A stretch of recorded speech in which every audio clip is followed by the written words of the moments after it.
जय हिंद महाराष्ट्राच्या भावी पोलीस अधिकाऱ्यांनो. मी विनोद मुंडे सर, संचालक यशवंत अकॅडमी गोकुंदा किनवट. तुम्हा सर्वांचं आमच्या यशवंत अकॅडमी या यूट्यूब चॅनलवर मनापासून स्वागत करतो. चला, आज आपण अंकगणित आणि बुद्धिमापन चाचणी यावर आधारित काही मिश्र प्रश्न पाहणार आहोत, जे की अतिशय महत्त्वाचे आहेत आणि PYQ क्वेश्चन आहेत. मागील 2-3 वर्षामध्ये पोलीस भरतीमध्ये आलेले प्रश्न आहेत आणि हे प्रश्न कन्सेप्ट प्लस शॉर्टकट या दोन्ही मेथडनं कसे सोडायचे हे आज आपण आजच्या व्हिडिओमध्ये पाहणार आहोत. तर पहा, प्रश्न क्रमांक 1 काय म्हणतो.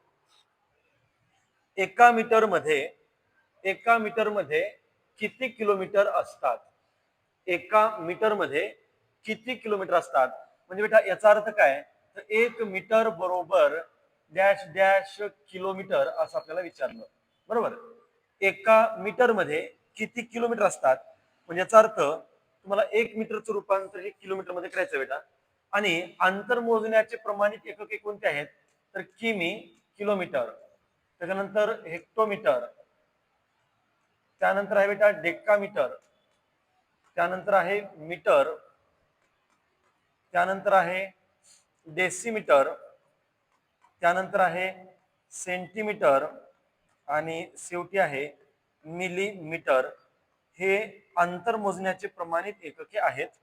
आता पहा, आपल्याला काय सांगितलं, 1 मीटर म्हणजे किती किलोमीटर. 1 मीटर म्हणजे किती किलोमीटर म्हणजेच एका मीटर मध्ये किती किलोमीटर असतात. म्हणजे तुम्हाला मीटरचं रूपांतर किलोमीटर मध्ये करायचं आहे. आणि वर जाताना जर तुम्ही 1 पायरीवर जाल तर 10 न भागायचं, 2 पायऱ्यावर गेलात तर 100 न भागायचं, आणि जर 3 पायऱ्यावर गेलात तर बेटा 1000 न भागायचं. मग आपण इथं मीटर पासून किलोमीटर कडे चाललो म्हणजे 1, 2, 3 पायऱ्यावर चाललो. म्हणजे याचा अर्थ या ठिकाणी 1 मीटरचं रूपांतर किलोमीटर मध्ये करायचं आहे. म्हणजे आपल्याला त्याला किती भाग द्यायचा रे, 1000 न भाग द्यायचा आहे.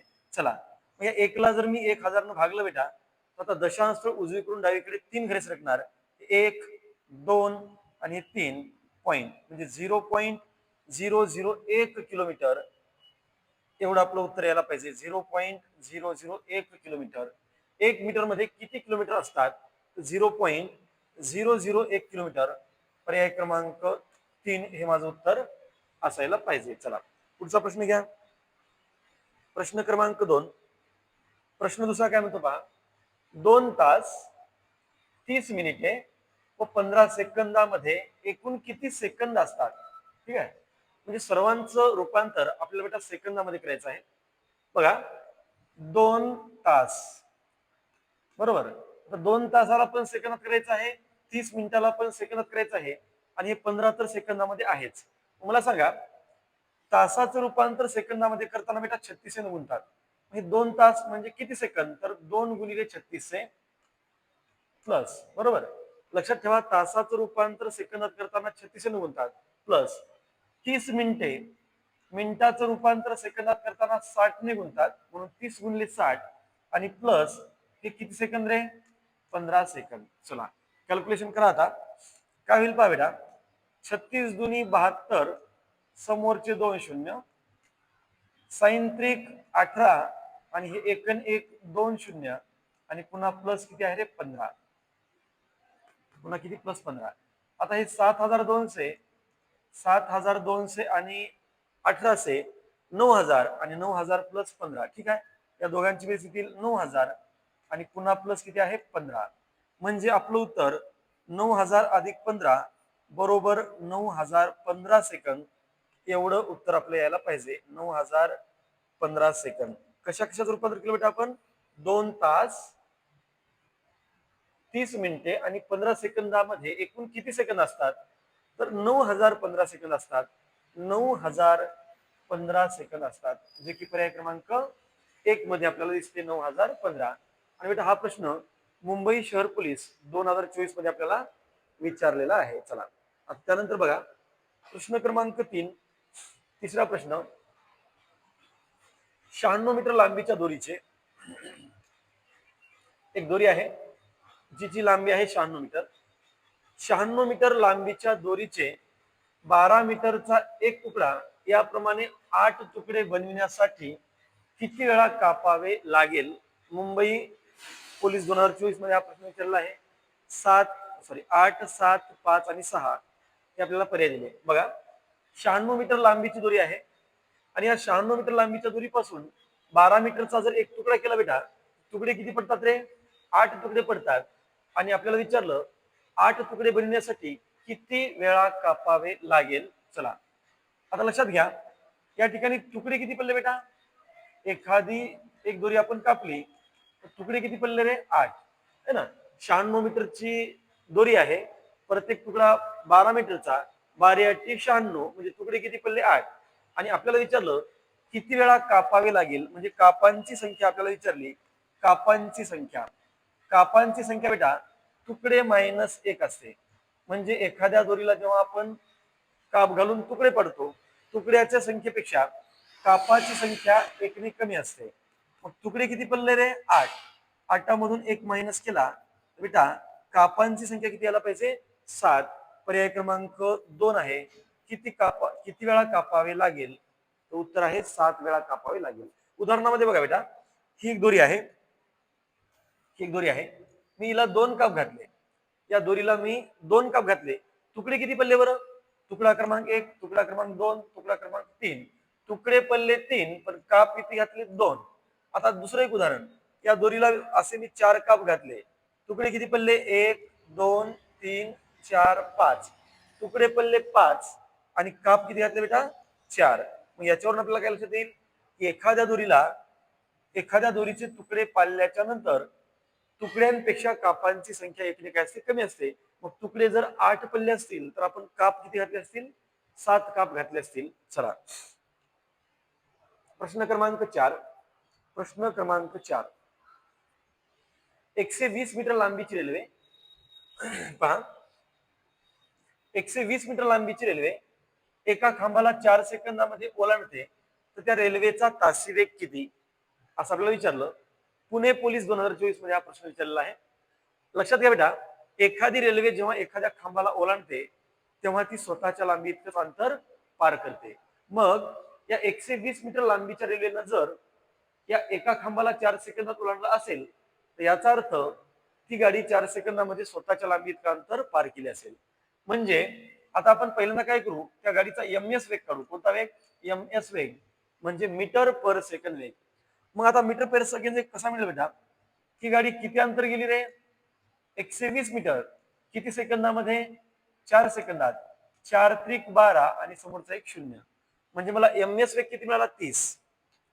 आता आपल्याला काढायचा आहे त्या गाडीचा तासी वेग. त्या गाडीचा कसा वेग काढायचा आता? तासी वेग. तासी वेग कसा काढायचा? तर मीटर पर सेकंद वेगाला 18/5 बेटा गुणलं की आपल्याला तासी वेग मिळतो. मीटर पर सेकंद वेग आहे 30 आणि त्याला जर 18/5 गुणलं तर आपल्याला तासी वेग मिळतो. बघा 5 सक 30 आणि 18×95 18×6 108. 108 किलोमीटर प्रति तास हा त्या गाडीचा काय असायला पाहिजे? तासी वेग असायला पाहिजे. पहा बरं पर्याय क्रमांक जर पाहिले तर पर्याय क्रमांक 4 दिसतो आपल्याला, 108 किलोमीटर प्रति तास. चला विद्यार्थी मित्रांनो, आपण या व्हिडिओमध्ये एकूण 16 प्रश्न पाहणार आहोत. हा व्हिडिओ तुम्ही शेवटपर्यंत पहा, कारण अतिशय महत्वाचे आणि परीक्षेमध्ये आलेले प्रश्न आपण पाहणार आहोत. पहा आता प्रश्न 5वा काय म्हणतो, आणि हा पण प्रश्न बघा पुणे SRPF 2024 मध्ये विचारलेला आहे. प्रश्न असा आहे, मुंबई ते गोवा हे 540 किलोमीटर अंतर मुंबईहून सकाळी 8:30 वाजता सुटलेल्या तासी 60 किमी वेगाने जाणाऱ्या गाडीची त्याच वेळी गोव्याहून सुटलेल्या तासी 75 किमी वेगाने असलेल्या गाडी सी किती वाजता भेट होईल? पहा बेटा, इकडं आहे मुंबई, इकडं आहे गोवा. मुंबई आणि गोव्यामधलं अंतर किती सांगितलं आपल्याला? 540 किलोमीटर अंतर आहे या दोन ठिकाणामध्ये. एक गाडी 8:30 वाजता सुटली मुंबईहून गोव्याकडे आणि तिचा वेग किती आहे बेटा? पहिल्यांदा बघा, पहिली गाडी 8:30 ला सुटली 60च्या वेगाने मुंबईहून गोव्याला, वेग आहे 60 किमी पर आवर. आणि दुसरी गाडी त्याच वेळेला म्हणजे कोणत्या वेळेला रे? 8:30 सुटली आणि गोव्याहून मुंबईला, आणि कितच्या वेगाने सुटली बेटा? 75 किलोमीटर प्रति तास वेगाने सुटली. ठीक आहे, लक्षात ठेवा. मुंबई आणि गोवा यांच्यामध्ये अंतर आहे 540 किमी. पहिली गाडी मुंबईहून गोव्याकडे चालली, 8:30ला निघाली 60च्या वेगाने, आणि दुसरी गाडी त्याच वेळेला म्हणजे 8:30 वाजता गोव्याकडून मुंबईकडे आली आणि कितीच्या वेगाने? 75च्या वेगाने. बेटा आता या दोन गाड्या अशा येतील आणि एकमेकींना इथं भेटतील, बरोबर? या दोन गाड्या येतील आणि इथे एकमेकींना भेटतील आणि आपल्याला विचारलं ते किती वाजता भेटतील. मला सांगा, त्या दोन गाड्या इथे येऊन एकमेकींना भेटल्या म्हणजे त्यांनी किती अंतर पार केलं? 540. मग आता बघू आपण किती वेळाने भेटतील. किती वेळाने त्या दोन गाड्या एकमेकींना भेटतील? पहा, त्या दोन गाड्या किती वेळाने एकमेकीला भेटतील? किती अंतर रे? 540. 540 एवढं अंतर जायचं आहे आणि गाड्यांची दिशा एकमेकींच्या विरुद्ध आहे, त्याच्यामुळे वेगाची काय होईल बेटा? बेरीज.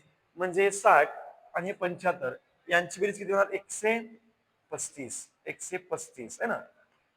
म्हणजे गाड्यांची दिशा जर विरुद्ध असेल तर वेगाची काय होते? बेरीज.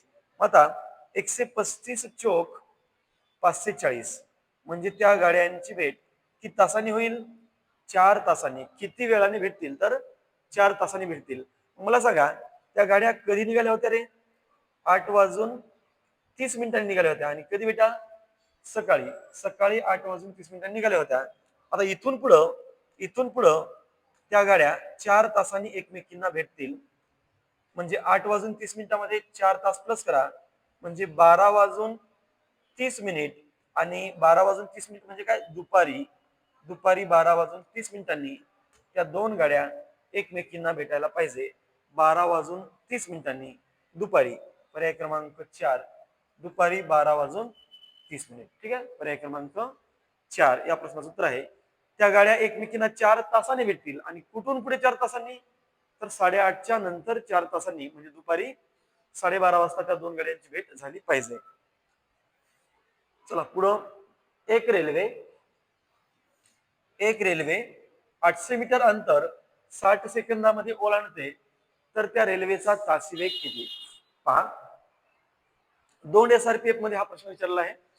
ऑप्शन दिले 30 किलोमीटर प्रति तास, 54 किलोमीटर प्रति तास, 48 किलोमीटर प्रति तास आणि 56 किलोमीटर प्रति तास. बघा बेटा प्रश्न काय म्हणतो. एक रेल्वे 800 मीटर अंतर 60 सेकंदामध्ये ओलांडते तर त्या रेल्वेचा तासी वेग किती? तर बेटा पहिल्यांदा आपण त्या रेल्वेचा एमएस वेग काढू. कसा वेग रे? एमएस वेग. म्हणजे एमएस वेग म्हणजे काय? तर ती रेल्वे 800 मीटर किती सेकंदात जाते बेटा? 60 सेकंदात. 800 मीटर अंतर 60 सेकंदात. मग या 800 मीटरला जर 60 सेकंदानं भागलं तर मला त्या गाडीचा एमएस वेग मिळेल. 0 सोबत 0 कॅन्सल करा. वर 2 न भाग द्या, खाली 2 न भाग द्या. 2 चोक 8, समोरचा एक 0 आणि त्याच्यानंतर 2 त्रिक 6. आता या 40ला 3 ने भाग जाणार नाही, पण काळजी करू नका. आपला एमएस वेग किती आहे बेटा? 40/3 आहे. आपला एमएस वेग आला 40/3. आता आपल्याला कसा वेग काढायचा रे? तासी वेग. मग तासी वेग काढायचा बेटा, तर लक्षात ठेवा तासी वेग काढण्यासाठी एमएस वेगाला म्हणजे 40/3 ला कितीने गुणायचं? जर एमएस वेगाचं रूपांतर तासी वेगात करायचं असेल तर एमएस वेगाला आपण गुणतो बेटा 18/5 ने. ठीक आहे, एमएस वेग किती मिळाला? 40/3. 40/3 ला जर 18/5 ने गुणलं तर डायरेक्ट आपल्याला तासी वेग मिळतो. पहा कसा. तर 45 आणि हे 3 6 18 आणि 8 6 48 किलोमीटर प्रति तास हा त्या रेल्वेचा काय असायला पाहिजे? तासी वेग असायला पाहिजे. 48 किलोमीटर प्रति तास. पर्याय क्रमांक 3 आहे. चला आता यानंतर पाहू आपण प्रश्न क्रमांक 7. पुढचा प्रश्न 7वा प्रश्न पहा. मीरा भाईंदर पोलीस 2024 मध्ये हा प्रश्न विचारलेला आहे आणि चांगला प्रश्न आहे. पहा, क्वालिटीचा प्रश्न आहे. मीरा भाईंदर पोलीस 2024 मध्ये प्रश्न विचारला. क्रमागत सम व विषम मूळ संख्यांच्या घनाच्या बेरजेत पुढील पैकी कोणती संख्या मिळविली असता 2 अंकी पूर्ण घन संख्या मिळेल? पहा प्रश्न काय म्हणतो. क्रमागत सम व विषम मूळ संख्यांच्या घनाच्या बेरजेत पुढील पैकी कोणती संख्या मिळवावी म्हणजे 2 अंकी पूर्ण घन संख्या मिळेल. मला सांगा बेटा 2 अंकी पूर्ण घन संख्या कोणती आहेत रे? एक 27 आहे आणि एक 64. हा मुद्दा पहिल्यांदा लक्षात ठेवा की 2 अंकी घनसंख्या कोणत्या आहेत? तर एक आहे 3चा घन 27 आणि एक आहे 4चा घन 64. मग क्रमागत सममूळ संख्या आणि विषममूळ संख्या मग कोणत्या असतील? क्रमागत सममूळ आणि विषममूळ. एकमेव अशी समसंख्या आहे 2 की जी मूळ आहे. मग क्रमागत सम व विषम मूळ संख्या म्हणजे क्रमागत सममूळ संख्या 2 आणि विषममूळ संख्या 3 यांच्या घनाच्या बेरजेत कोणती संख्या मिळवावी? एक्स मिळवावी. बरोबर. यांच्या घनाच्या बेरजेत कोणती संख्या मिळवावी? एक्स संख्या मिळवावी. म्हणजे मला 2 अंकी पूर्ण घनसंख्या मिळेल. मग प्रश्न आहे इथं 27 घ्यायचं का 64? तर बेटा इथं घ्यायचं 64. का? तर याच दोघांची बेरीज 27 पेक्षा पुढे झाली ना. 2चा घन आणि 3चा घन यांची बेरीज जर 27 पेक्षा पुढे जात असेल तर आपल्याला ती 2 अंकी घनसंख्या किती घ्यावी लागेल? 64 घ्यावा लागेल. मग 2चा घन किती रे? 2चा घन 8, 3चा घन 27 प्लस एक्स आणि बरोबर किती आहे बेटा? 64. या दोघांची बेरीज करा. 35 प्लस एक्स बरोबर 64. आता एक्स बरोबर 64 आणि 35 ला उजवीकडे घेऊन जा, मायनस होईल. आणि एक्स बरोबर 64 मधून जर 35 मायनस केले बेटा तर आपल्याला मिळतात 29 मिळतात. हे आपलं उत्तर असायला पाहिजे. कोणती संख्या मिळवावी? तर पर्याय क्रमांक 3 29 ही संख्या मिळवावी लागेल. चला प्रश्न क्रमांक 8. पालघर पोलीस 2024 या ठिकाणी हा प्रश्न विचारला होता. एक संख्या दिली पहा आपल्याला 74,088 आणि या 74,088 या संख्येचं बेटा घनमूळ विचारलं. पालघर पोलीस 2024 ऑप्शन आहेत 42, 52, 62 आणि 72. आता पहा बेटा एक घनमूळ काढण्याची तुम्हाला सोपी पद्धत सांगतो, पण त्या अगोदर हे समजून घ्या. 2चा घन किती रे? 8. 3चा घन किती रे? 27. 4चा घन किती रे? 64. बरोबर. मग आता एक लक्षात ठेवा, एखाद्या घनसंख्येच्या एकक स्थानी जर 4 असेल, एखाद्या घनसंख्येच्या एकक स्थानी जर किती असेल बेटा? 4 असेल, त्याच्या घनमुळामध्ये एकक स्थानी काय असतो? 4 असतो. एखाद्या घनसंख्येच्या एकक स्थानी जर 7 असेल तर घनमुळामध्ये एकक स्थानी 3 असतो. आणि एखाद्या घनसंख्येच्या जर एकक स्थानी 8 असेल तर घनमुळामध्ये किती असतो? 2 असतो. ठीक आहे. घनमुळामध्ये किती असतो?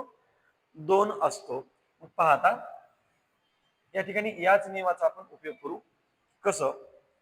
तर आपल्याला घनमूळ काढायचंय. कशाचं? 74,088चं घनमूळ काढायचं आहे. तुम्हाला मी आता सांगितलं होतं, एखाद्या घनसंख्येच्या एकक स्थानी जर 8 असेल बेटा तर त्याच्या घनमुळामध्ये एकक स्थानी काय असतो रे? 2 असतो. एखाद्या घनसंख्येच्या एकक स्थानी जर 8 असेल तर घनमुळामध्ये एकक स्थानी 2 असतो. पहिला मुद्दा. त्याच्यानंतर काय करायचं? शेवटचे 3 अंक लपवायचे आणि राहिलेली संख्या कोणती आहे बेटा? 74. या 74च्या मागची घनसंख्या कोणती आहे रे? 64. बरोबर. 3 अंक लपवल्याच्या नंतर डावीकडे उरलेली संख्या 74. 74च्या मागची घनसंख्या आहे 64 आणि 64चं घनमूळ काढा जे की 4 आहे आणि 2च्या पुढे लिहून टाका. आपलं उत्तर मिळालं 42. आपलं उत्तर किती मिळणार आपल्याला? 42. हेच आहे त्याचं आन्सर 42. ठीक आहे. चला म्हणजे 74,088 या संख्येचं घनमूळ किती? तर बेटा उत्तर येईल त्याचं 42. Next question. चला पुढचा जो प्रश्न आहे तो स्थानिक किमतीवर आधारित आहे पहा. आणि ही संख्या बेटा दशांश पूर्णांकामध्ये आहे. बघा पूर्णांकात काय रे? 645 दशांश चिन्ह 2, 3, 7, 5 या संख्येतील 2 व 7 या अंकांच्या स्थानिक किमतीमधला फरक विचारला. गोंदिया SRPF 2024 आणि खाली आपल्याला 4 पर्याय दिलेले आहेत. बेटा तत्पूर्वी तुम्हाला मी एक उदाहरण देतो. 3, 5 म्हणजे 35.79 ही एक संख्या आहे बेटा. तर या 3 ची स्थानिक किंमत किती रे? 3च्या समोर 1 0, कारण 3च्या समोर एकच अंक आहे पूर्णांकामध्ये. आणि 5 ची स्थानिक किंमत किती बेटा? 5. मग आता अपूर्णांकातल्या अंकांची स्थानिक किंमत कशी काढायची? तर या 7 ची स्थानिक किंमत कशी काढायची पहा. बघा एकक स्थानाखाली 0 ठेवायचा, नंतर पॉईंट द्यायचा आणि नंतर लिहायचं 7. ही झाली 7 ची स्थानिक किंमत. आता 9 ची स्थानिक किंमत कशी काढणार? तर एकक स्थानाखाली 0 पॉइंट, 7च्या ठिकाणी पण 0 आणि 9ला 9. म्हणजे ही झाली 3ची स्थानिक किंमत, ही झाली 5ची स्थानिक किंमत, ही झाली 7ची आणि ही झाली 9ची स्थानिक किंमत. मग तसंच आता आपल्याला उदाहरणामध्ये बघा काय बघायचं आहे. या संख्येतील 2ची स्थानिक किंमत आणि 7ची स्थानिक किंमत यांच्यातला बेटा आपल्याला फरक विचारला. चला मग पहिल्यांदा मी 2ची स्थानिक किंमत काढतो. कशी करणार बघा रे. 2ची स्थानिक किंमत मी कशी करणार, एकक स्थानाखाली 0 देणार, पॉइंटच्या ठिकाणी पॉइंट आणि 2च्या ठिकाणी 2. हे झाली 2ची स्थानिक किंमत. आता मायनस फरक काढायचा ना. कशाची स्थानिक किंमत 7ची. मग 7ची स्थानिक किंमत कशी काढायची, एकक स्थानाखाली 0, पॉइंटच्या ठिकाणी पॉइंट, 2च्या ठिकाणी 0, 3च्या ठिकाणी 0 आणि 7च्या ठिकाणी 7. आता मला ही वजाबाकी करायची आहे. पण बेटा वजाबाकी करताना जर या संख्येमध्ये दशांश 3 असतील तर इथे दशांश 3 करण्यासाठी आपण 2 शून्य वाढवले तर काही फरक पडणार नाही. चला आता वजाबाकी करून घ्या. 2 मधला 1 इथं घ्या, इथला 1 इथं घ्या. 10तून 7 गेले 3, 9तून 0 गेला 9, इथं 1तून 0 गेला 1, पॉइंटच्या खाली पॉइंट आणि शून्याला 0. म्हणजे आपलं उत्तर यायला पाहिजे 0.193. 0.193 दिसतो का पर्याय क्रमांक 1. पर्याय क्रमांक 1 0.193 या प्रश्नाचं उत्तर असायला पाहिजे. चला नेक्स्ट प्रश्न क्रमांक 10. प्रश्न क्रमांक 10 हा सुद्धा स्थानिक किमतीवर आधारित आहे बघा. एक संख्या दिली बेटा आपल्याला. संख्या कोणती आहे रे. संख्या आहे 6 अंकी. संख्या किती आहे, 6 अंकी संख्या बेटा. 5 स्टार 4 स्टार 3 9 आणि मध्ये स्टारच्या जागी समान अंक असून त्यांच्या स्थानिक किमतीतला फरक 19,800 आहे. तर तो अंक कोणता. तो अंक म्हणजे स्टारच्या ठिकाणी कोणता अंक असेल.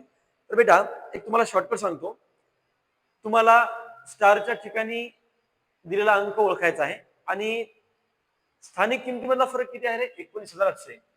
जर स्थानिक किमतीमधला तुम्हाला फरक दिला असेल, स्थानिक किमतीमधला फरक दिला 19,800 आणि विचारलं स्टारच्या ठिकाणी कोणता अंक असावा, एक शॉर्टकट सांगतो. अशा प्रश्नामध्ये जर तुम्हाला स्थानिक किमतीमधला फरक दिला असेल आणि स्थानिक किमती मधला फरक दिला असेल आणि विचारला असेल स्टारच्या ठिकाणी कोणता अंक आहे, तर जो फरक दिला आहे ना बेटा, त्या फरकामध्ये सगळ्यात डावीकडे जो अंक आहे त्याच्यामध्ये 1 प्लस करा. सगळ्यात डावीकडे कोण आहे, 1 आहे. 1 मध्ये 1 प्लस करा. स्टारच्या ठिकाणी कोणता अंक असायला पाहिजे, 2 हा अंक असायला पाहिजे. पर्याय क्रमांक 1. समजलं का.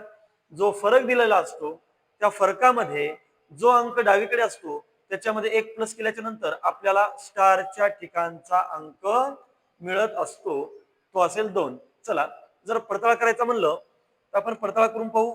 कसं पहा, मी मानलं की इथे 2 आहे, इथे 2 आहे, बरोबर. मग बेटा इथल्या 2ची स्थानिक किंमत किती रे, तर 2च्या समोर 1 2 3 4 0. या 2ची स्थानिक किंमत 20,000 आणि या 2ची किंमत किती रे बेटा, 200. आता मी यांच्यातला फरक जर काढला आणि तो जर 19,800 आला तर आपण समजू की त्या ठिकाणी 2च आहे. बघा मग वजाबाकी करा. 0तून 0 गेला 0 0, 10तून 2 गेले 8, इथं 9 आणि इथं आहे बेटा 1. 19,800 फरक आला म्हणजे बरोबर त्या ठिकाणी हाच अंक असायला पाहिजे. चला पुढं नेक्स्ट 11वा प्रश्न. प्रश्न क्रमांक 11. विस्तारित रूपामध्ये एकक स्थानी कोणता अंक येईल असं आपल्याला विचारलं. 6चा कितवा घात रे, 15वा घात. 6चा 15वा घात या संख्येच्या विस्तारित रूपामध्ये एकक स्थानी कोणता अंक येईल. अहिल्यानगर बँड्समन पोलीस 2024 मध्ये हा प्रश्न विचारला आणि बेटा ऑप्शन आहेत 4 8 6 आणि 2. तर मला एक सांगा, 6चा पहिला घात किती रे, 6च. 6चा दुसरा घात किती रे, 36.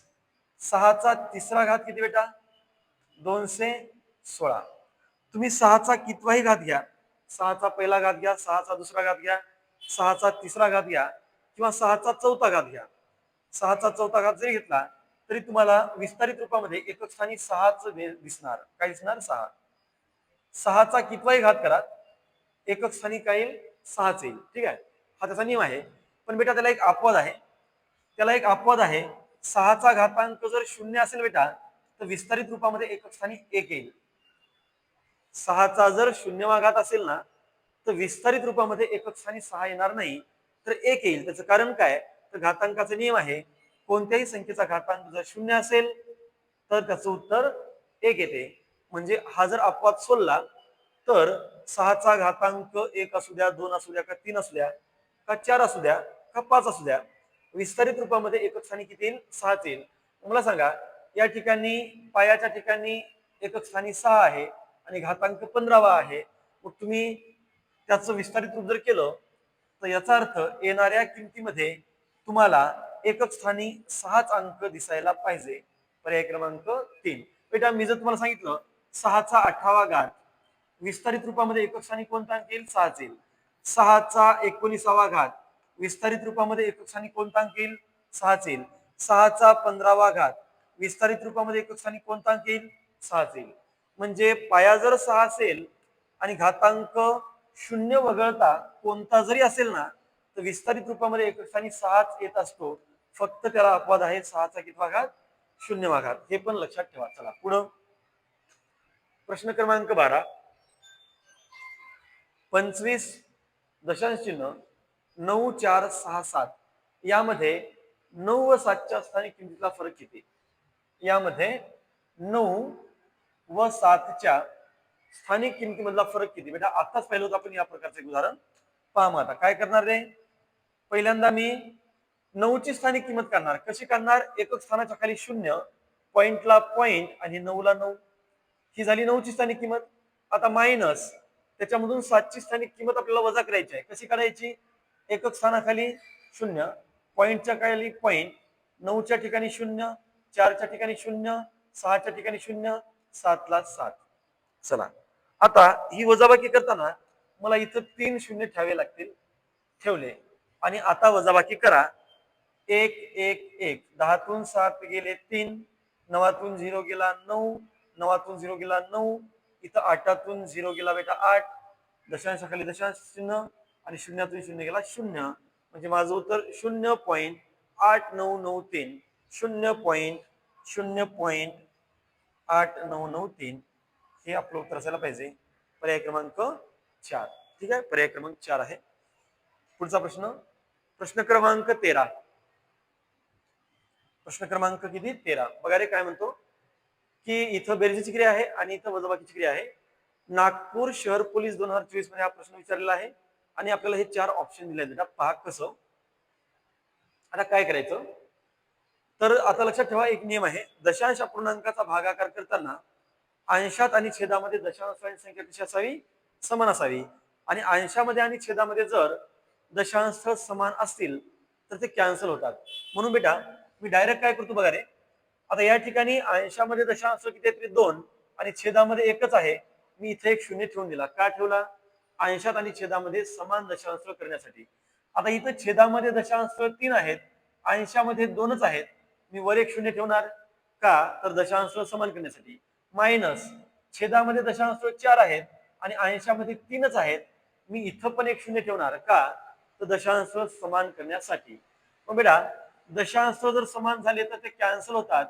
वर असेल 25, खाली असेल 50, प्लस वर असेल 250 आणि जर हा पॉइंट उडवला तर खाली आहे फक्त 5, मायनस वर असेल 250 आणि खाली जर मी हे दशांश वगळलं तर छेदामध्ये किती असेल बेटा?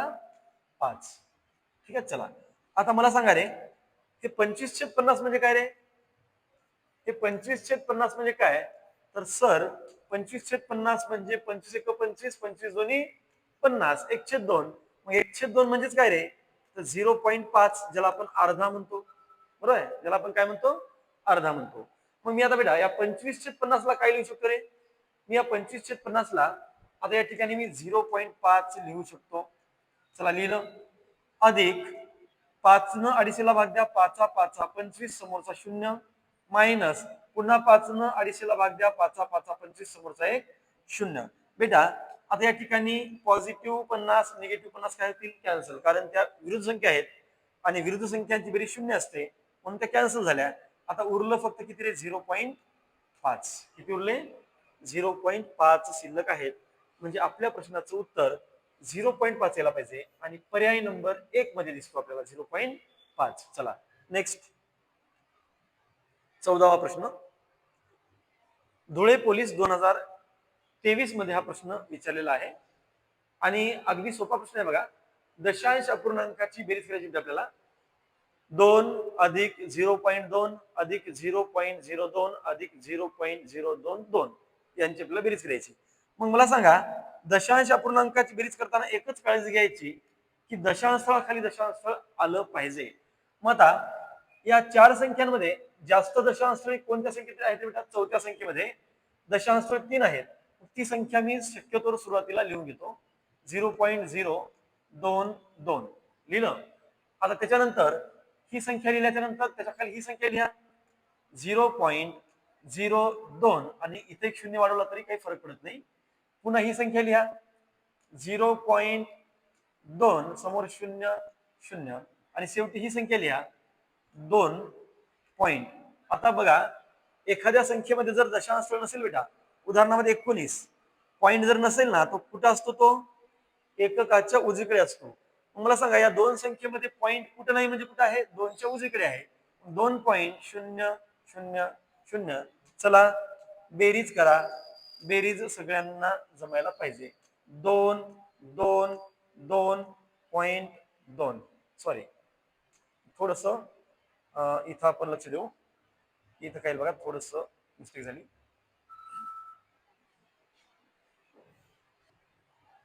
तर पहा, आता काय येईल? त्या ठिकाणी 2 ला 2, 2 आणि 2 किती बेटा? 4 आणि या ठिकाणी 2 आहे आणि या ठिकाणी किती? 2. 2.242. काही कारणास्तव किंवा टेक्निकल प्रॉब्लेम असल्यामुळे आपला प्रश्न या ठिकाणी उरलेला आहे. ऑप्शन पण उरलेले आहेत. तर याचं उत्तर येईल बेटा 2.242. ऑप्शन मध्ये जर असेल तर ते पाहून घ्या. ठीक आहे. चला आता पुढचा प्रश्न पाहू आपण. प्रश्न क्रमांक 15. प्रश्न क्रमांक 15 बघा.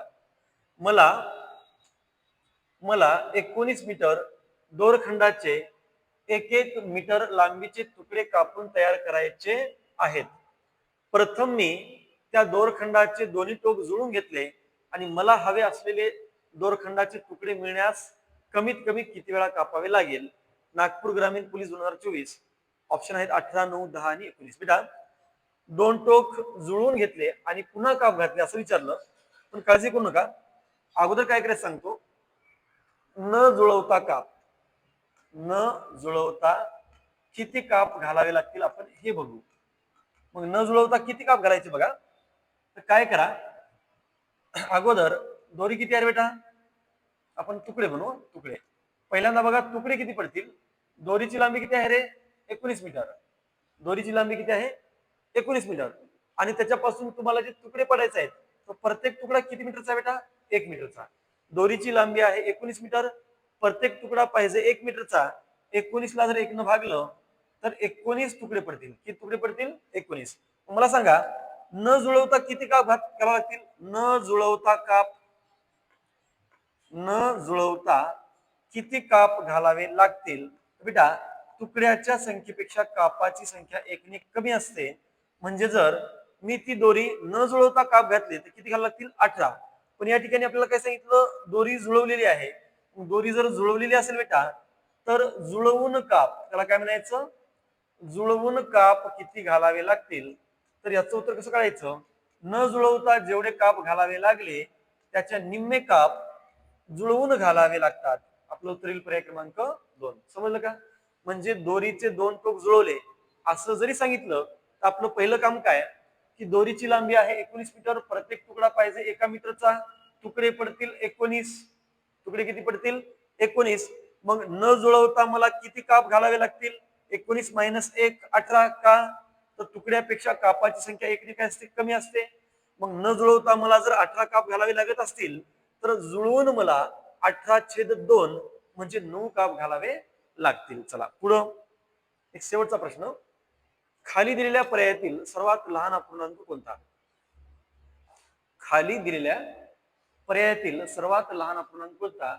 अहिल्यानगर पोलीस 2024 मध्ये हा प्रश्न विचारलेला आहे. चला पहा, आपल्याला बेटा 4 अपूर्णांक दिले आणि या 4 अपूर्णांकामधला आपल्याला कसा अपूर्णांक शोधायचा रे? लहान. तर तुम्हाला माहित असेल की क्रिकेट सगळ्यांना समजते, सेमी फायनल मध्ये बेटा 4 टीम असतात आणि फायनल मध्ये किती टीम असतात रे? 2 टीम असतात आणि शेवटी कुणीतरी फायनल जिंकतो. मग तोच आपल्याला विषय आता इथं करायचा बघा. काय करा बेटा, तिरकस गुणाकार करा किंवा अगोदर सांगतो तुम्हाला 7/9 आणि 5/8 असेल. त्या दोन अपूर्णांकाची तुलना कशी करायची पहा. 8 7 56 तिरकस गुणाकार आणि 9 5 45. बघा 7/9 आणि 5/8 यांची मी जर तुलना केली बेटा तर 8 7 56 9 5 45. कुणाच्या डोक्यावर मोठा गुणाकार आला रे? याच्या डोक्यावर मोठा गुणाकार आला, म्हणजे हा मोठा असेल या दोघांमध्ये आणि हा पूर्णांक कसा असेल बेटा? लहान असेल, हा लहान असेल. अशा पद्धतीने आपण अपूर्णांकाची तुलना करीत असतो. मग याच पद्धतीचा उपयोग करून आता आपण याचं उत्तर काढू. बघा कसं. तुम्हाला कसा अपूर्णांक शोधायचा आहे रे? लहान. चला मग आता तिरकस गुणाकार करा. 17 1 17 ला 7 हातचे 1. 17 1 17 आणि 1 18 187 आणि 13 गुणिले 13 13चा वर्ग 169. मला सांगा याच्यामध्ये लहान कोण आहे आता? 187 का 169? 169 लहान आहे. मग तुम्हाला लहान पाहिजे होता. चला कोण जिंकलं? 13/17 जिंकला है ना. याच्यापैकी तुम्हाला लहान शोधायचा होता. लहान मग लहान कोणता मिळाला? ज्याच्या डोक्यावर लहान गुणाकार आला ती संख्या लहान असेल, म्हणजे 13/17 जिंकला आणि तो फायनल मध्ये आला. 9 5 45 आणि 7 7 49. मग 49 लहान का 45 लहान? 45 लहान. मग याच्यामध्ये कोण लहान ठरला? 5/7. आपल्याला लहान समोर घ्यायचे ना. चला 5/7 जिंकला. आता बेटा हे दोघं आले फायनल मध्ये. हे दोघं फायनल मध्ये आले. आता खेळू आपण फायनल. 17 5 85 आणि 13 7 91. मग 91 लहान का 85 लहान रे? 85 लहान. मग आपल्याला सगळ्यात लहान कोण मिळालं? 5/7. पर्याय क्रमांक किती आहे? 4. हा पूर्णांक सगळ्यात लहान असायला पाहिजे 5/7. कधी कधी जर आपल्याला 4 ऑप्शन पैकी सर्वात मोठा पूर्णांक ओळखायला सांगितलं बेटा तर फायनल मध्ये मोठ्यांना घ्यायचं आणि शेवटी जो मोठा असेल तोच मोठा असायला पाहिजे. तर विद्यार्थी मित्रांनो, आपण आजच्या व्हिडिओमध्ये एकूण 16 प्रश्न पाहिले आणि हे प्रश्न म्हणजे मी माझ्या मनाने घेतलेले नव्हते. तर हे जे प्रश्न आहेत ते PYQ क्वेश्चन होते आणि मागील परीक्षेला आलेले प्रश्न होते. त्यामुळं अतिशय महत्वाचे प्रश्न आहेत आणि आपल्या YouTube चॅनलवर व्हिडिओ पाहत असताना आमचे व्हिडिओ शेवटपर्यंत पाहत चला, कारण आपण दररोज असे जवळपास 15-16 प्रश्न दररोज घेणार आहोत आणि ते सर्वच्या सर्व प्रश्न PYQ असणार आहेत. त्याच्यामुळं दुर्लक्ष करू नका. जरी पहिले क्वेश्चन थोडेसे सोपे असतील तर समोरचे जे प्रश्न होते ते चांगले दर्जेदार होते. त्याच्यामुळं आपला जो व्हिडिओ आहे तो शेवटपर्यंत पाहत चला. ठीक आहे. या ठिकाणी मी तुमची रजा घेतो. जय हिंद, जय महाराष्ट्र.